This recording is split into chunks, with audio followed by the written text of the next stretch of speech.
बागुल बुवा. एकदा आमच्या शाळेची सहल जंगल सफारीसाठी गेली होती. पहाटे निघून अंधार पडायच्या आत आम्ही परत निघणार होतो. वनभोजन करून मुलांच्या मनात जंगलाविषयीचं प्रेम निर्माण करणं, ओसाड पडलेल्या भागात वृक्षारोपण करणं, असा यामागचा एक मुख्य उद्देश होता. ठरल्याप्रमाणे आमची मिनी बस एका नदीकिनारी येऊन थांबली. तिथूनच पुढे जंगलाचा परिसर सुरू होत होता. जंगल तसं फार विरळ झाडांचं होतं, म्हणूनच तिथे वृक्षारोपणाचं कार्य ठरलं. झाडे लावत असतानाच आमचं लक्ष तिथल्याच एका पडक्या घराकडे गेलं. ते आमच्यापासून 15-1 मिनिटांच्या अंतरावर गर्द झाडीत लपलं होतं. दुपारचं वनभोजन झाल्यावर सगळे पुन्हा वृक्षारोपण करत असतानाच माझा मित्र सागर मला जबरदस्तीने त्या घराकडे घेऊन गेला. सर्वांची नजर चुकवत आम्ही त्या घराकडे पोहोचलो होतो. ते फारच जुनं पडकं झालेलं घर होतं. झाडांनी त्यांची मुळं कधीच त्या घरांच्या भिंतीत रोवली होती.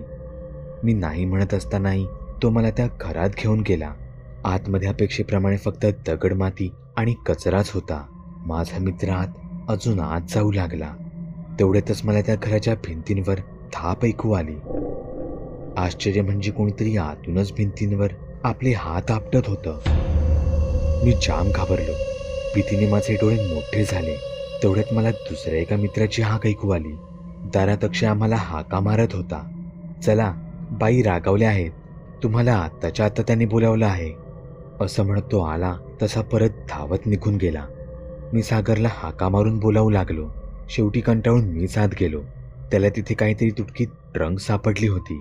मी त्याला अक्षय आणि बाईंबद्दल सांगू लागलो. तोच भिंतींवर जोरजोरात हात आपटल्याचे आवाज ऐकू आले. तो बघ, अक्षय परत आला वाटतं, असं म्हणत मी खिडकीतून बाहेर पाहिलं तर अक्षय तर नुकता आमच्या कॅम्पजवळ पोहोचत होता. मग घरात हा आवाज कोण करत होतं? आमच्या अंगात भीतीची एक लहरच गेली. आम्ही तिथून पळत सुटलो. कॅम्पजवळ पोहोचताच बाईंच्या हातचे धपाटेही खाल्ले. पण बाईंनी अजून एक गोष्ट आमच्या कानाजवळ येऊन सांगितली. खूप वर्षांपूर्वी त्या घरात अचानकच रात्री आग लागली होती.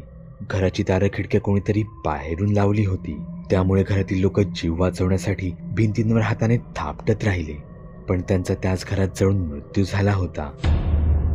ही गोष्ट खरी की खोटी आम्हाला आजही माहीत नाही.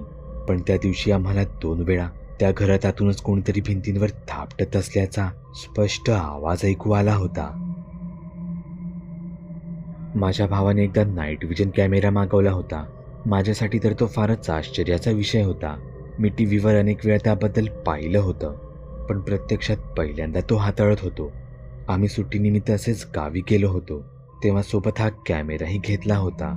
आमच्या गावच्या घरापाठून एक छोटीशी नदी जाते. खरं तर तिला नदी म्हणता येणार नाही, कारण फक्त पावसाळ्यातच तिला पाणी असतं, तेही डोंगरात पडलेल्या पावसाचं.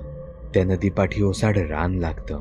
जंगलातून तिथे हरणं, ससे, मुंगूस असे छोटे प्राणी नेहमीच येत राहतात. तर आम्ही या कॅमेऱ्याने तिथे काही शूटिंग करायचं ठरवलं. रात्रीचे साधारण 11 वाजले होते. आम्ही कॅमेऱ्यातून समोरील दृश्य पाहत होतो. तिथे चालत असतानाच अचानक एक विचित्र दृश्य आम्हाला दिसलं. तिथे एका हरणासोबत एक छोटी मुलगी उभी होती. गावी 10च्या आतच सगळे झोपी जातात, मग ही इतकी लहान मुलगी, तीही एकटीच कशी? ते पाहायला म्हणून आम्ही टॉर्च चालू केली तर आमच्या पायाखालची जमीनच हादरली. समोर तेच हरण मृतावस्थेत अगदी निश्चित पडून होतं आणि तिथे कोणतीच मुलगी उभी नव्हती. त्या हरणाला झालेल्या जखमांचे घाव हे खूप ताजे दिसत होते. ते दृश्य पाहून आम्ही इतके घाबरलो की धावत घरात येऊन लपलो. आम्ही पाहिलेला तो काय प्रकार होता ते आजही मला कळू शकलं नाही. हा अनुभव आमच्याच इथे राहणाऱ्या काही मुलांना आला होता. तिघेही कॉलेजची पोरं. कॉलेजच्या पोरींवर इम्प्रेशन पडावं, त्यांच्यासमोर स्वतःची इमेज वाढावी किंवा त्यांच्याच भाषेत सांगायचं झालं तर कॉलेजच्या पोरींना पटवायला म्हणून त्यांनी एक नवीनच खूळ काढलं. त्यांनी रात्रीचं जंगलात एक व्हिडिओ शूट करायचं ठरवलं, एका हडळीसोबत. तो व्हिडिओ ते कॉलेजमध्ये व्हायरल करणार होते. अर्थात यासाठी त्याचे शेजारचे 2 मित्र त्याला मदत करणार होते. त्यातला एक पांढरी साडी नेसून मेकअप वगैरे बनून हडळ बनणार होता, तर दुसरा हा व्हिडिओ शूट करणार होता. तारीख, ठिकाण, वेळ सगळं काही ठरलं. त्याप्रमाणे ते मित्र तिथूनच काही अंतर दूर असलेल्या एका जंगल सदृश्य भागात गेले. त्यांनी सोबत मोठ्या बॅटरीवर चालणाऱ्या लाईटही घेतल्या होत्या. गमतीमध्ये ठरलेला हा प्लॅन आता थोडा गंभीर बनत चालला होता. आधीच त्या रस्त्याला खूपच कमी वर्दळ होती. त्यातच ते रस्त्यावरून उतरून खाली झाडीत जात होते. रातकिड्यांची किरकिर, तेवढाच काय तो आवाज त्यांच्या साथीला होता. भीती घालवण्यासाठी म्हणून ते मोठमोठ्याने गप्पा मारू लागले. काय मग, व्हिडिओ व्हायरल झाला तर मग आम्हाला काय मिळणार? अरे देईन ना पार्टी, बस काय, पण आधी व्हिडिओ तर शूट होऊ द्या. त्यांच्या जोरजोरात गप्पा सुरू असतानाच त्यांना दुरून कोणीतरी पाहत असल्याची जाणीव झाली.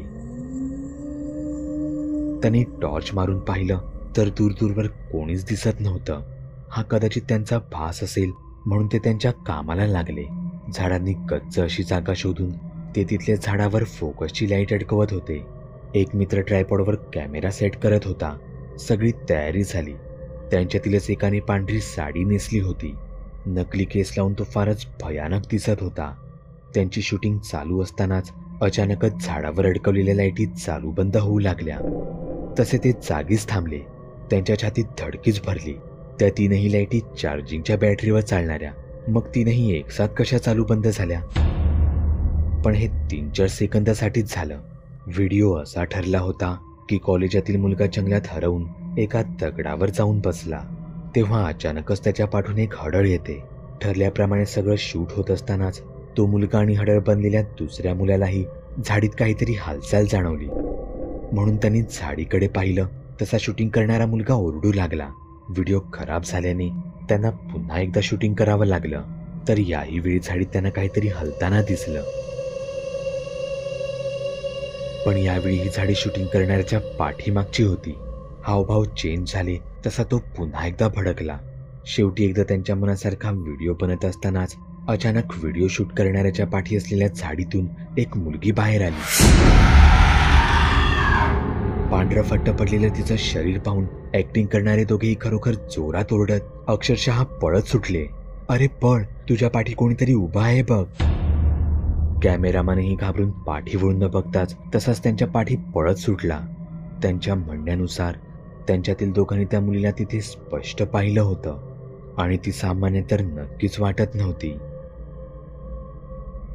हा अनुभव आमच्या गावाजवळील जंगलातील आहे. खूप वर्षापूर्वी आमच्या इथल्या जंगलात काही प्राण्यांची शिकार झाली होती. त्यात वाघ, रानडुकरं अशा मोठ्या प्राण्यांचा समावेश होता. कोणीतरी शिकारी टोळी जंगलात शिकार करते आहे म्हणून स्पेशल टीम बोलवण्यात आली. काही दिवसांतच त्या जंगलात एक 15 फुटाचा तात्पुरता वॉच टॉवर बनवण्यात आला. जंगलात मधोमध असलेल्या टॉवरवर 2 वनरक्षक नेमण्यात आले. पण गावात एक वेगळीच चर्चा होती. गावातील लोकांच्या म्हणण्यानुसार जंगलात एक पिशाच फिरत होतं. भयानक, रक्ताचं तहानलेलं आणि तेच या सगळ्याला कारणीभूत होतं. गावकऱ्यांनी हे त्या वनरक्षकांनाही सांगायचा प्रयत्न केला, पण ते त्यांचं बोलणं हसण्यावर घेऊन गेले. ती त्यांची त्या जंगलातील पहिली रात्र होती आणि कदाचित शेवटचीही. वॉच टॉवरमध्ये बसून ते सहज सगळीकडे लक्ष ठेवत होते. तेवढ्यात त्यांना तिथे काहीतरी विचित्र जाणवू लागलं. कोणीतरी विचित्र आवाजात गुरगुरल्यासारखं. ते नीट कानोसा देऊन ऐकू लागले. 5 सेकंद, 10 सेकंद. तो जंगलातून एका प्राण्याची त्यांना किंकाळी ऐकू आली. तसा त्यातीलच एक माणूस टॉवरवर चढून शिडीने खाली उतरत असताना त्याचा पाय त्याला कोणीतरी घट्ट पकडल्याचा भास झाला. तो घाबरून पायरीवर धडपडला आणि टॉवरवर 15 फुटांवर अक्षरशः लटकलाच. त्याच्या साथीदाराने त्याला कसं तरी वर खेचलं.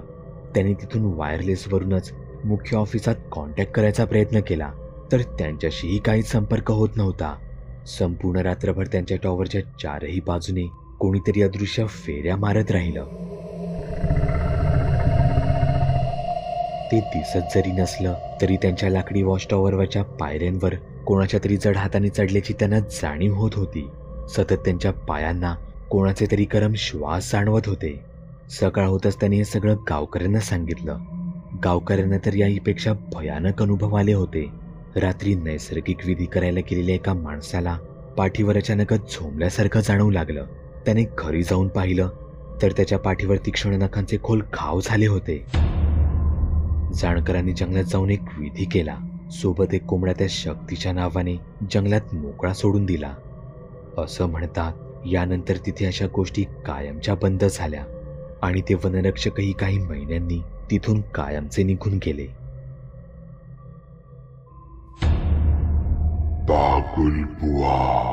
चॅनलवर अपलोड केलेल्या नवीन व्हिडिओची नोटिफिकेशन मिळवण्यासाठी चॅनल सबस्क्राईब करायला विसरू नका. व्हिडिओ आवडला तर आमच्या मेहनतीचा मोबदला म्हणून तो लाईक करून मित्रांसोबत जरूर शेअर करा. चॅनलवरचे इतर व्हिडिओ पाहण्यासाठी इथे क्लिक करा. तसेच चॅनलवरची प्लेलिस्टही चेक करा. दर दिवशी नवनवीन भूतांचे व्हिडिओ बनवून मी तुमचं मनोरंजन करत राहू याची खात्री बाळगा.